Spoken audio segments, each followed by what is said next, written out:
नमस्कार। सुर्खियों के बाद खबरें विस्तार से। आपके साथ मैं हूं ललित प्रजापति। शुरुआत करेंगे नारायणपुर से मिल रही खबर के साथ।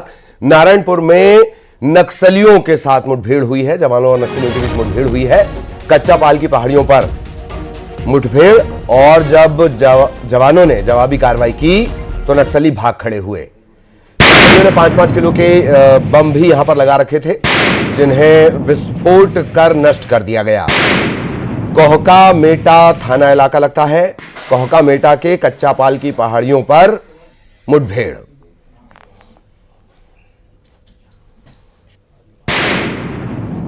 वो बड़ी खबर आपको बता दें, न्यूज़ 18 मध्य प्रदेश छत्तीसगढ़ पर एक्सक्लूसिव तस्वीरें आप देख रहे हैं, जहां जवानों और नक्सलियों के बीच मुठभेड़ हुई है।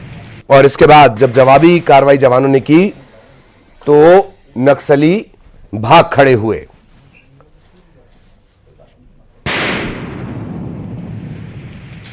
कच्चा पाल की पहाड़ियों पर यह मुठभेड़, एहतियातन इलाके की सर्चिंग की जा रही है। 5-5 किलो के बम यहां पर लगाए गए थे, जिन्हें विस्फोट कर नष्ट कर दिया गया। अभी भी इलाके में सर्चिंग चल रही है। जवानों और नक्सलियों के बीच मुठभेड़, और लगातार नक्सलियों के खिलाफ जवानों का ऑपरेशन एक्शन जारी है। श्रीनिवास हमारे साथ जुड़े हुए हैं। श्रीनिवास, पूरी जानकारी, क्या अपडेट? देखिए, माओवादी खिलाफ एंटी नक्सल ऑपरेशन विरोधी अभियान के तहत आज सुरक्षा बलों और माओवादी के बीच कच्चा नारायणपुर जिले के कच्चा पाल पहाड़ी पर मुठभेड़ हुई। मुठभेड़ काफी देर तक चली और जवानों की भारी माओवादी जंगल की लेके भाग गए, लेकिन सर्चिंग के दौरान जवानों ने दो बम 5 किलो बरामद किया है। इस जंगल में हिस्ट्री की बस्ता फाइटर बटालियन साथ BSF की संयुक्त कार्रवाई की गई और 30 जवान फिलहाल सुरक्षित है और तो लौट रहे हैं। चलिए, बहुत धन्यवाद श्रीनिवास इस तमाम जानकारी के लिए। इधर जबलपुर में पूर्व मंत्री के बिगड़े बोल सामने आए हैं। पूर्व मंत्री ने CSP राजेश सिंह राठौर को धमकी दी है। थाने में घुसकर मारता हूं, अंचल सोनकर कह रहे हैं। थाने का घेराव करने के दौरान ये धमकी उन्होंने दी। घमापुर इलाके में युवक की हत्या का पूरा मामला है। मृतक के परिजनों के साथ अंचल सोनकर थाने पहुंचे थे।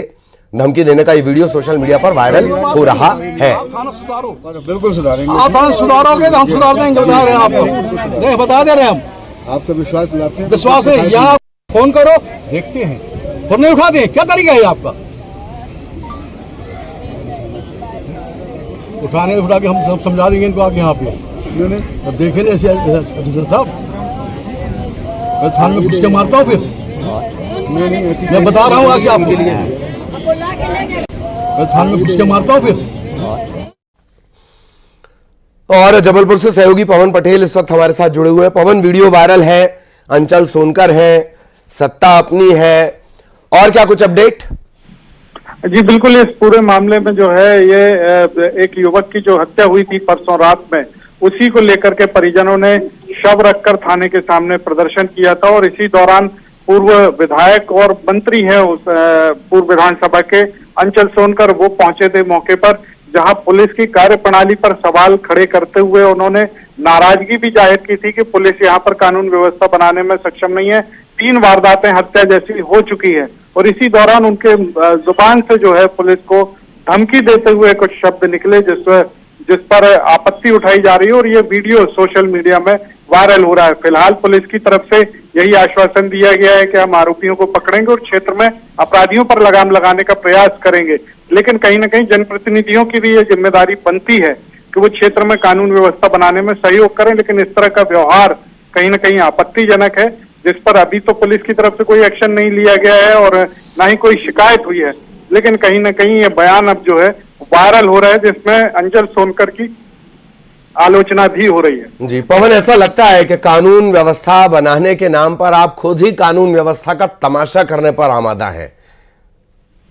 बिल्कुल बिल्कुल, क्योंकि जिस तरीके से ये अंचल सोनकर जो पूर्व विधायक भी हैं, पूर्व मंत्री रहे हैं, अगर वो पुलिस के साथ इस तरह का व्यवहार करेंगे तो जाहिर सी बात है कि आम लोगों में पुलिस के प्रति जो सम्मान की भावना है और जो कानून का डर है वो भी खत्म होगा। भाजपा के हों चाहे कांग्रेस के हों, राजनीतिक दलों के कार्यकर्ताओं के मन में जो है पुलिस का खौफ खत्म होगा। और वो यही वजह है कि लोगों में अपराध के प्रति जो है अपराध को लेकर के पुलिस का खौफ खत्म होता जा रहा है। तो इस तरह का व्यवहार सार्वजनिक तौर से करना, सार्वजनिक रूप में करना आपत्तिजनक है। और ये कहीं ना कहीं सवाल भी खड़े करता है कि जनप्रतिनिधियों की जिम्मेदारी आखिर क्या है। तो जाहिर तौर पर, और पवन लगातार हमारे साथ बने रहेगा। एक बार और सुनवाते हैं अंचल सोनकर ने क्या कहा। मैं थाने में घुस के मारता हूँ फिर, मैं बता रहा हूँ आगे आपके लिए। मैं थाने में घुस के मारता हूँ फिर, मैं बता रहा हूँ आगे आपके लिए। मैं थाने में घुस के मारता हूँ फिर, मैं बता रहा हूँ आगे आपके लिए। बात नहीं है, आप थाना सुधारो। बिल्कुल सुधारेंगे। आप थाना सुधारोगे तो हम सुधार देंगे, बता रहे हैं आपको। नहीं, बता दे रहे हैं हम। आपका विश्वास दिलाते हैं। विश्वास है, यहाँ फोन करो, देखते हैं। फोन नहीं उठाते हैं, क्या तरीका है आपका? उठाने उठा के हम सब समझा देंगे इनको आगे यहाँ पे। अब देखे ना ऐसे साहब, मैं थाने में घुस के मारता हूँ फिर, मैं बता रहा हूँ आगे आपके लिए। मैं थाने में घुस के मारता हूँ फिर, मैं बता रहा हूँ आगे आपके लिए। मैं थाने में घुस के मारता हूँ फिर, मैं बता रहा हूँ आगे आपके लिए। मैं थाने में घुस के मारता हूँ फिर, मैं बता रहा हूँ आगे आपके लिए। अंचल सोनकर है, भाजपा के नेता हैं। भले ही नाम के आगे पूर्व मंत्री लगा हो, पर हनक, सत्ता का अहंकार, वो ये दिखाने के लिए काफी है। कानून व्यवस्था को लेकर लगातार सवालों के घेरे में जबलपुर प्रशासन, और न सिर्फ प्रशासन बल्कि शासन, सरकार भी, इन सब के बीच कानून व्यवस्था सुधारने के नाम पे कानून व्यवस्था का तमाशा करते नजर आ रहे हैं। ये अंचल सोनकर है, पूर्व मंत्री है। आप थाना सुधारो, नहीं तो मैं सुधार दूंगा, थाने में आकर सबको समझा दूंगा, थाने में घुसकर मारता हूं, ये सब बातें। नेहा बग्गा इस वक्त हमारे साथ जुड़ी हुई है। नेहा जी, अंचल सोनकर, मैं आपको सुना देता हूं पूरा। आप थाना सुधारो, नहीं तो मैं सुधार दूंगा, थाने में आकर सबको समझा दूंगा, नहीं तो फिर थाने में घुसकर मारता हूं, मैं आज आपको बता रहा हूं। ये अंचल सोनकर कह रहे हैं। कानून व्यवस्था इस तरह से सुधरेगी नेहा जी? नहीं, देखिए, सबसे पहले तो इस वीडियो की सत्यता की आवश्यकता है। और दूसरी बात यह है कि व्यक्ति कोई भी हो, अगर ये वीडियो सत्य है तो कोई भी कानून व्यवस्था अपने हाथ में नहीं ले सकता, और ना ही कोई किसी भी जनप्रतिनिधि को इस प्रकार की भाषा का उपयोग करना चाहिए। एकमात्र मत भारतीय जनता पार्टी का ये है कि राजनीति शुचिता के साथ होनी चाहिए। जनता की जो अपेक्षा है उसको कानून के दायरे में रहकर पूर्ण करना चाहिए। जी जी जी, अभिनव, ठीक, आप बने रहेगा प्लीज। अभिनव बरौलिया साहब भी हमारे साथ जुड़े हुए हैं। अभिनव जी, अंचल सोनकर का बयान है, आप थाना सुधारो, नहीं तो मैं सुधार दूंगा, थाने में घुसकर मारता हूं। जी प्लीज, आपका रिएक्शन। ललित जी, आज मेरे को थोड़ा लगा न्यूज 18 हमेशा बहुत तेज रहता है, तेज रफ्तार से खबरें दिखाता है। ये सुबह की घटना है, सुबह 10 बजे की। आज बहुत देर के बाद न्यूज, मैं बहुत देर से सोच रहा था कि अभी तक ब्रेक क्यों नहीं हुई है। और कानून व्यवस्था का जिस तरीके से माहौल भाजपा के पूर्व विधायक ने उठाया है, और अंचल सोनकर जो है आरएसएस के भी एक वरिष्ठ नेता है और भारतीय जनता पार्टी के जबरदस्त नेताओं में गिने जाते हैं, उनकी दादागिरी खुलेआम पूरे प्रदेश की जनता देख रही है। अब क्या संदेश जाएगा, अब बताइए। जनता का प्रतिनिधित्व करते हैं, कैसे धमका रहे हैं सीएसपी को कि इतना उठवा, मतलब लैंग्वेज का देखिए क्या लैंग्वेज है उनकी। ठीक है, संस्कार वाली बातें करती है पार्टी, और हम बहुत मतलब अपनी तारीफ के पुल बांधती है भारतीय जनता पार्टी, और ये जीता जागता चेहरा है। तत्काल कार्रवाई करनी चाहिए, अपने जो पूर्व विधायक है उस पर कार्रवाई करनी चाहिए, एक्शन लेना चाहिए। कानून भी इन्हीं के हाथ में, गृह मंत्रालय मोहन यादव के हाथ में। अंचल सोनकर पर बोलना चाहिए, 2 शब्द बोलना चाहिए, ये बोल के टाल मटोली करके छोड़ नहीं देना चाहिए, नहीं तो आगे। हाँ, नरेंद्र शिवाजी पटेल की याद आ जाती है वरना। ठीक है, मैं नेहा जी, एक सवाल और। कानून व्यवस्था लगातार सवालों के घेरे में, जबलपुर में ही कुछ अंतराल में 3 मर्डर। नेहा जी, देखिए, कानून व्यवस्था दुरुस्त रहे और इसके लिए सरकार, प्रशासन सभी लगातार इस पे काम कर रहे हैं, और ये सतत चलने वाली प्रक्रिया है। ये जब कांग्रेस पार्टी इस पे उपदेश देती है ना, तो मुझे भी याद आ रहा है फूल सिंह बरैया ने अभी हाल ही में क्या किया है, कल और आज की घटना है। तो नील शराब पे कांग्रेस पार्टी के मुंह में दही जम गया था। खुद इनके लोग कह रहे थे कि रेत माफिया, शराब माफिया, खनन माफिया जो है कांग्रेस के राज में पनप रहे हैं, और वो कौन था नेता? कांग्रेस का तो राज ही नहीं आ रहा है। तो आज भारतीय अब तो आपका राज है, कांग्रेस का तो राज ही नहीं आ रहा नेहा जी। मैं कह रही हूँ कि अंतर स्पष्ट है जी। कि मैंने आपसे स्पष्टता के साथ कहा कि कोई भी जनप्रतिनिधि हो कानून व्यवस्था वो अपने हाथ में नहीं ले ठीक, सकता, ठीक। उसे उसके दायरे में चलना पड़ेगा। पर कांग्रेस ही कभी कह पाई क्या? ठीक, चलिए आप अभिनव जी बहुत शॉर्ट कमेंट प्लीज। देखिए, आप देखिए, ऐसी हरकतों से बचना नहीं चाहिए। कांग्रेस को क्यों दोषारोपण? सरकार आपकी है, प्रशासन आपका है, मंत्री जो जिसने बोला है, विधायक, पूर्व विधायक अचल सोनकर, वो आपके हैं। कार्रवाई कौन करेगा बताइए? जी, किसपे दोषारोपण कर रही है भाजपा? सीधी सी है, जनता सुन रही है।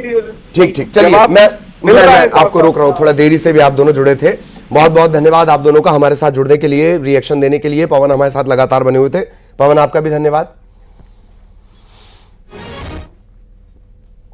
और अब बात सियासी मुलाकात की। जेपी नड्डा से वीडी शर्मा ने मुलाकात की है। जेपी नड्डा के आवास पर ही यह मुलाकात हुई है। दिल्ली में दोनों नेताओं के बीच मुलाकात हुई। अभी उपचुनाव होने हैं मध्य प्रदेश में, 2 से 3 सीटों पर उपचुनाव होने हैं और यह भी एक वजह है कि इसे लेकर विस्तार से चर्चा इस दौरान हुई है।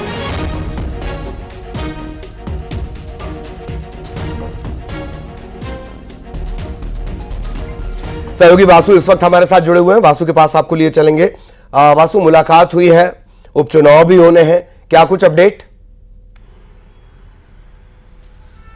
बिल्कुल ललित जी, देखिए इस मुलाकात के कई मायने हैं, चाहे आप उसको सियासी तौर पर देखें या संगठनात्मक रूप से देखें, क्योंकि मध्य प्रदेश में लगातार बीजेपी का अच्छा प्रदर्शन, चाहे विधानसभा के चुनाव हो, फिर लोकसभा के चुनाव क्लीन स्वीप होता है और फिर अमरवाड़ा का उपचुनाव हो, तो इन तमाम पहलुओं को लेकर वीडी शर्मा और जेपी नड्डा के बीच बातचीत हुई है और इसी सफलता को आने वाले जो 2 जगहों पर और उपचुनाव होने हैं, विजयपुर, बुधनी और संभवतः हम देखेंगे कि फिर बीना में भी एक उपचुनाव होगा, तो 3 उपचुनाव बीजेपी चाहेगी कि उनका जो विजय रथ है, विजय अभियान है, वो लगातार इसी तरह से चलता रहे। और बीजेपी हमेशा एक बात करती हुई आई है कि सत्ता और संगठन के बीच बेहतर रूप से तालमेल और समन्वय बनाए रहे, चाहे वो केंद्र की सियासत में हो या फिर मध्य प्रदेश की ही क्यों ना बात की जाए, क्योंकि जब प्रचंड बहुमत की सरकारें होती हैं और संगठन भी जहां पर मजबूत होता है तो वहां पर समन्वय बनाना बहुत आवश्यक हो जाता है। तो संगठनात्मक रूप से भी क्या कुछ आने वाले समय में काम होने हैं, बीजेपी के क्या कुछ कार्यक्रम मध्य प्रदेश में होने हैं, केंद्र से जो कार्यक्रम सौंपे जाते हैं उनका किस तरीके से क्रियान्वयन हो रहा है, और चूंकि मध्य प्रदेश की राजधानी भोपाल में एक बड़ा बीजेपी का दफ्तर भी बनकर तैयार हो रहा है, तो उसकी क्या कुछ प्रोग्रेस है और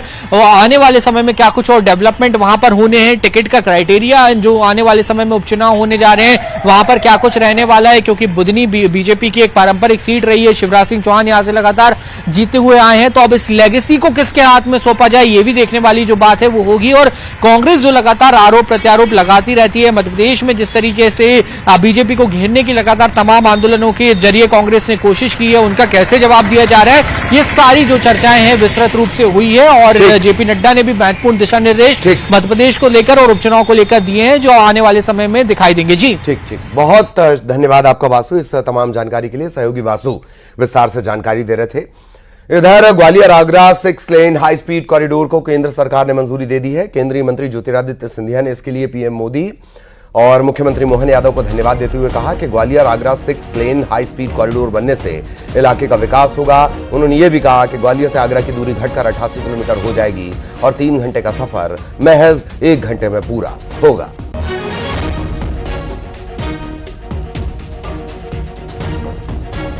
ग्वालियर आगरा एक्सप्रेसवे जो ग्वालियर को दिल्ली के साथ केवल नहीं जोड़ेगा लेकिन NH 391 के आधार पर नॉर्थ साउथ कॉरिडोर के साथ भी जोड़ेगा, सिलीगुड़ी की रोड के साथ भी जोड़ेगा। ग्वालियर से आगरा हम लोग 2 घंटे में पहुंच जाते थे और फिर ग्वालियर से धौलपुर होते, आगरा से धौलपुर होते हुए मुरैना होते हुए ग्वालियर हम लोगों को 2.5 घंटे लगते थे। 2 लेन की सड़क होती थी और 2020-21 में ये आइडिया मेरे दिमाग में आया कि जब यमुना एक्सप्रेसवे के बाद हमारा भी एक्सप्रेसवे बनना चाहिए, और नितिन गडकरी साहब के पास मैं गया था और उनको तहे दिल से आज धन्यवाद अर्पित करना चाहता हूं। प्रधानमंत्री जी के नेतृत्व में उन्होंने जो असंभव कार्य है वो ग्वालियर के लिए करके दिखाया है, चाहे वो एलिवेटेड रोड हो और चाहे वो ग्वालियर आगरा एक्सप्रेसवे हो।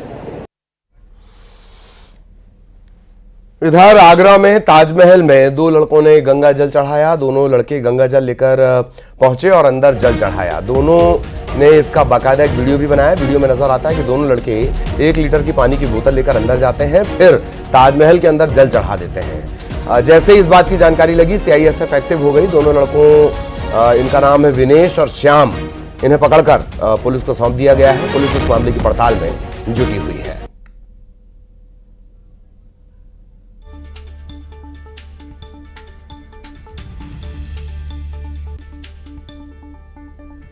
आज दिनांक 3 अगस्त 2024 को सीआईएसएफ, जो कि ताजमहल की अंदर की सुरक्षा देखती है, उसके द्वारा लोकल थाना ताजगंज पर सूचना दी गई कि 2 युवक जो पर्यटन हेतु ताजमहल के अंदर आए थे, उनके द्वारा बिस्लरी की बोतल से उनको ताजमहल प्रेमाइस में जल गिराते हुए देखा गया।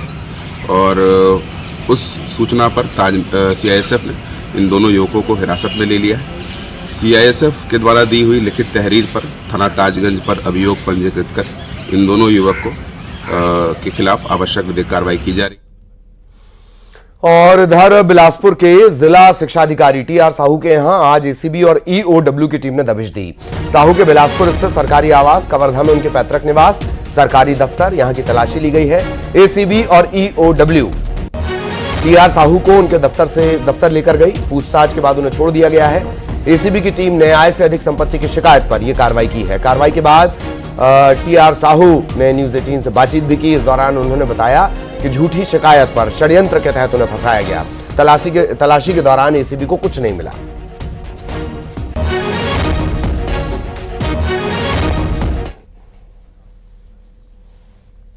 और यहां रुकेंगे एक ब्रेक के लिए।